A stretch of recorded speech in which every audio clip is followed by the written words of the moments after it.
presented by Raj Recording Studio, Gadara Bazaar.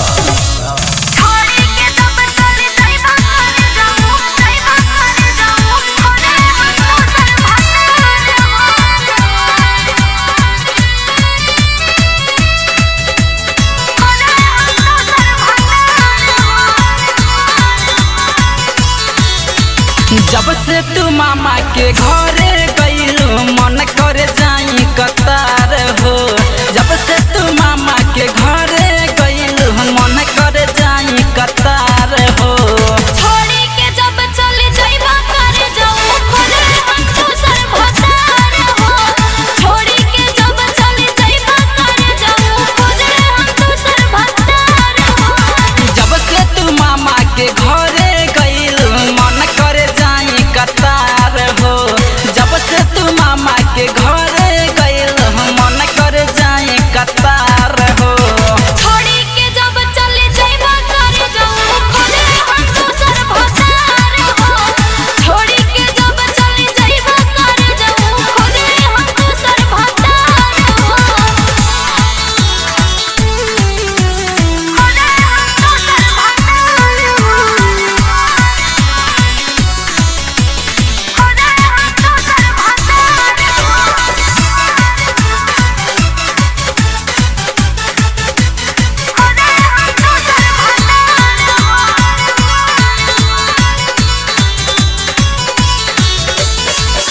प्यार के पलानी रानी तुड़ी देहलू खट से। दूसरा से नाता है गोरी जोड़ी लेहलू झट से। तोहरा से बात कोके मन गइल भर हो। एही खातिर दूसर खोजनी नया भर हो। बुझे न पवनी हमरा ई प्यार के है बहनई बुतू बेपार हो। बुझे न पवनी हमरा ई प्यार के है बहनई बुतू बेपार हो। छोड़ी के जब चले जाइबा करे जाऊ खोले हम दूसर भतार हो। छोड़ी के जब चले जाइबा करे जाऊ खोले हम दूसर भतार हो।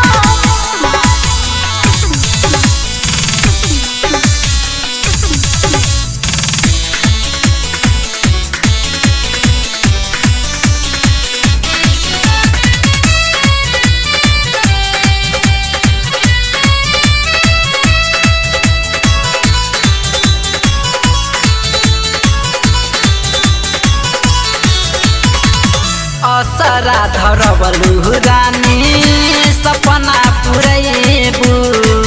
केतनो दूर जाइब बाकी भूल नाही पैबू। मामा के घरे आईनी हिले सनम हो। मन चाहे मिली जाई है हमके बलम हो। कहबो न ले सुनई दिलवा प्यार के नया अवतार हो। कहबो न ले सुनई दिलवा प्यार के नया अवतार हो। छोड़ी के जब चले जाइबा करे जाऊ खोले हम दूसर भतार हो। छोड़ी के जब चले जाइबा करे जाऊ खोले हम दूसर भतार हो।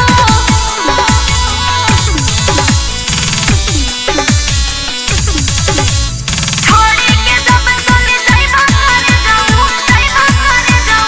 खोले हम दूसर भतार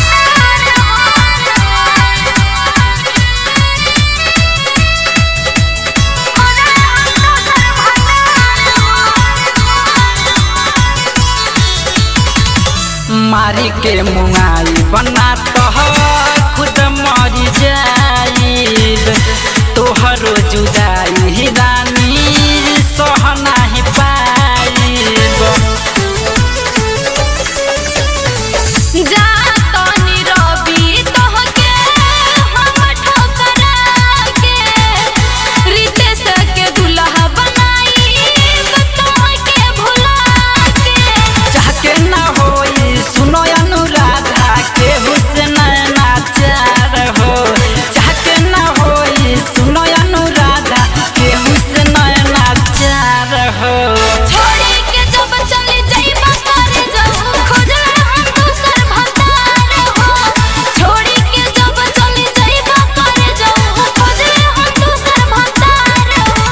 presented by Raj Recording